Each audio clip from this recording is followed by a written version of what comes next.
ଜାତୀୟ ରାଜପଥ କର୍ତ୍ତୃପକ୍ଷଙ୍କ ତ୍ରୁଟିପୂର୍ଣ୍ଣ ଡ୍ରେନ୍ ନିର୍ମାଣ ଯୋଗୁଁ ନିଷ୍କାସନ ହୋଇ ପାରୁନାହିଁ ବର୍ଷା ପାଣି। ପାଣି ଖେରରେ ବାଲିବନ୍ଧ ଗ୍ରାମର ବିଭିନ୍ନ ସାହିର ଜନସାଧାରଣ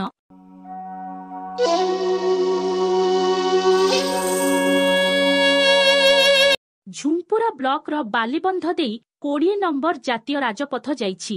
ଜାତୀୟ ରାଜପଥ ପାର୍ଶ୍ୱରେ ବର୍ଷା ପାଣି ନିଷ୍କାସନ କରିବା ପାଇଁ ଡ୍ରେନ୍ ନିର୍ମାଣ ହୋଇଛି, କିନ୍ତୁ ସାହିର ପାଣି ଡ୍ରେନ୍ରେ ଯାତାୟାତ କରିବା ପାଇଁ ବିଶେଷ ସୁବିଧା କରାଯାଇ ନାହିଁ। ତା ସହିତ ଡ୍ରେନ୍ ନାଳ ପର୍ଯ୍ୟନ୍ତ ନ ଯାଇ ବନପାଳଙ୍କ କାର୍ଯ୍ୟାଳୟ ପର୍ଯ୍ୟନ୍ତ ଯାଇଛି, ଯାହା ଫଳରେ ବର୍ଷା ପାଣି ନିଷ୍କାସନ ହୋଇପାରୁନାହିଁ। ଅସରାଏ ବର୍ଷା ହେଲେ ପାଣି ଘର ଭିତରକୁ ପଶି ଯାଉଛି ଏବଂ ଦାଣ୍ଡ କାଦୁଅ ହେବା ସହିତ ମାଟି ଘରର କାନ୍ଥ ଭୁଶୁଡ଼ି ପଡୁଛି। ୱାଲିବନ୍ଧ ଗ୍ରାମର ବିଭିନ୍ନ ସାହିରେ ଜମୁଥିବା ବର୍ଷା ପାଣିକୁ ନିଷ୍କାସନ କରିବା ଦିଗରେ ଜାତୀୟ ରାଜପଥ କର୍ତ୍ତୃପକ୍ଷ ସ୍ୱତନ୍ତ୍ର ଭାବରେ ଦୃଷ୍ଟି ଦେବାକୁ ଗ୍ରାମବାସୀମାନଙ୍କ ତରଫରୁ ଦାବି ହେଉଛି।